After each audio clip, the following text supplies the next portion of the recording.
Good morning, welcome. This is the Fret Frontier, and I'm doing a viewer request video. This is a add-on or a follow-up. It's our Halloween episode for 2025, and this morning I got a question about playing it on the baritone ukulele. So when I'm deciding where I'm going to play a song, when I hear it, I will think about the different instruments I play and which one will give me the kind of timbre or the sound I'm going for. And so with Haunted House, I wanted to combine that kind of Wednesday Addams, I play the cello vibe.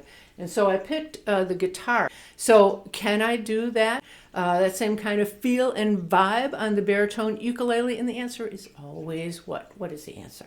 Yes, you're a baritone ukulele player. You can do anything. That's right. Okay, let me show you what's going on the guitar, and then we'll bring it over to the baritone uke and answer the question. So here is my guitar, and what I did for Haunted Heart was start with the bass line. When I heard the song, what stood out to me was that.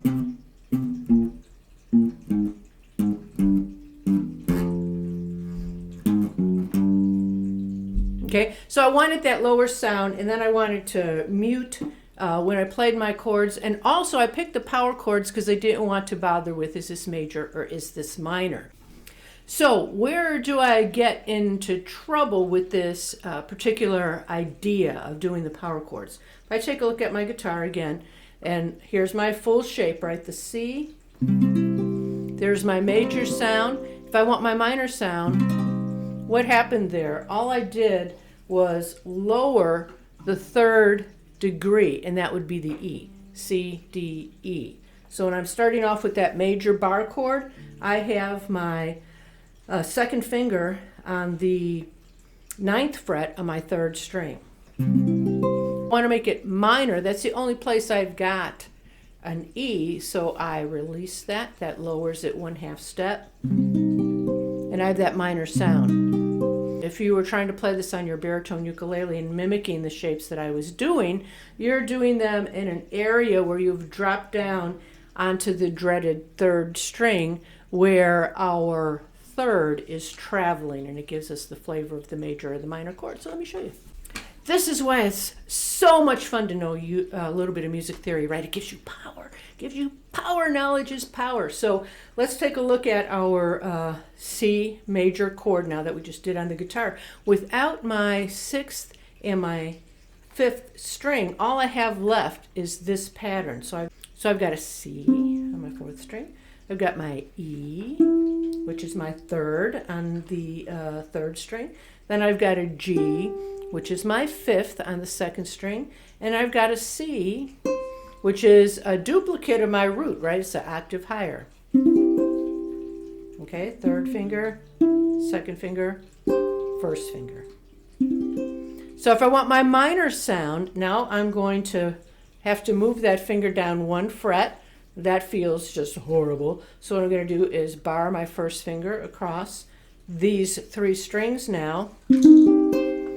But now I've got to know that that's a C minor. That's where I want to start. Okay. If I don't want to have to deal with whether I need a major or minor chord, all I need to do to create a power chord shape out of this configuration is to get rid of that 3rd string. I'm not going to play it. So now I've got my root, my C.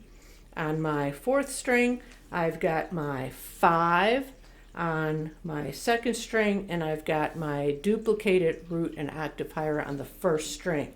So I've got the 10th fret in this case, and then the 8th fret barred. Okay, so if I want to use a shape that doesn't change like I did before on the guitar, this is going to be my shape. My bass line is going to start a whole step higher. So before I was on that 8th fret coming down for the C. Now the C that I'll be using is on the 4th string, and that's on the 10th fret. So let's go through our bass line. Same bass line, whole step higher.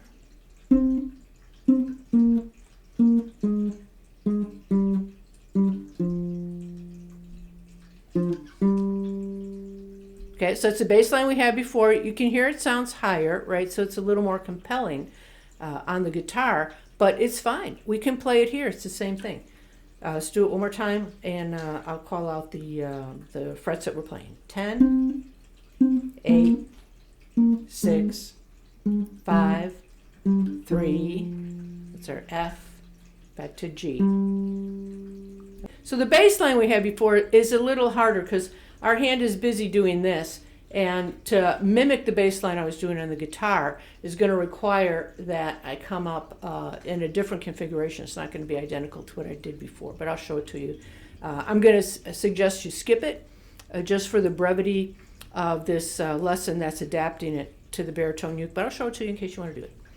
So here we go. We're starting off on 10. Ba, ba, da, da, da, da, da, da, ba, ba, ba, ba. Okay, so what was that? It was 3rd fret, go to the 3rd string, 1st fret, back to the 3rd fret, 4th string, and then resolve back to that G on that 5th fret, okay? One more time. Okay, we're going to go through the block chord patterns now, starting up here on our 10th fret with the 3rd finger, 1st finger across the first 2 strings on the 8th fret, skipping the 3rd string altogether. Our finger picking pattern will be thumb, index, middle, thumb, index, middle. 4, 2, 1, 4, 2, 1, 4, 2, 1, 4, 2, 1, 4, 2, 1. It's going to be our finger picking pattern, okay? First, let's just do them as block chords. 1.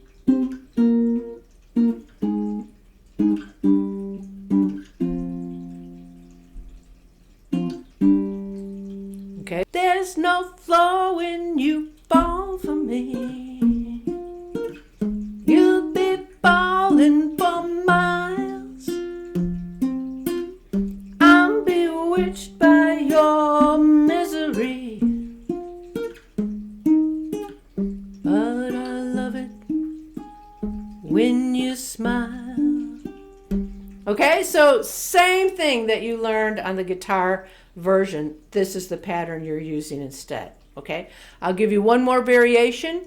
If you don't want to do this split thing with the bar, if you want to keep them as consecutive strings and deal with that middle change, with that 3rd degree, whether it's major or minor. So our chords for that, you have to go with our C minor, 3rd finger, 10th fret, and then a whole step ahead of it, we're barring those first 3 strings, but we're only going to play 4, 3, and 2.